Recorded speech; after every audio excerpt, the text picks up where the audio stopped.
Before making your bubble letters, you need to decide how your space is going to be set up, how your composition is going to be set up. So am I going vertical, horizontal, landscape? What am I going to do? Then I'm going to pick where my letters are going to be.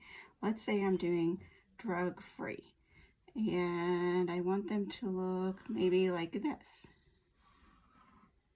I'm going to say drug-free. Maybe you want them across the top, drug-free. Maybe you want up here, one down here. You need to decide and put light lines where you want them to be. Remember, draw light until you know you got it right. Then you're going to draw really light the letters. Very, very light. Barely touching the paper. The bottom of the letters are running along the line. Once I have them placed and I have them exactly where I want them, maybe I'm going to erase and go back, then I'm going to go and bubble around them. Now there's lots of different ways you can do a bubble letter.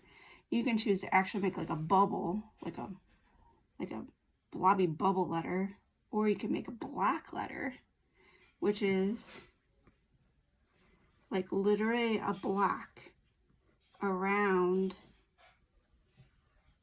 the letter that you just made.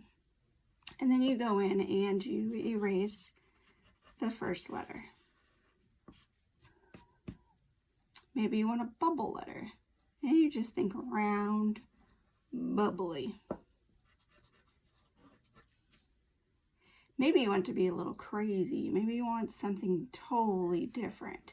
Then give the ends something different.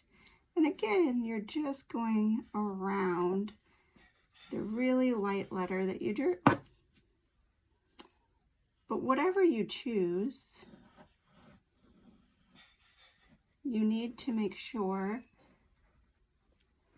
you're staying fairly consistent, because this bubble letter looks a little off in the middle of all those hard edges. So maybe practice on the back of your paper before you go in for this one. And you just continue going until you get all the way through your letters.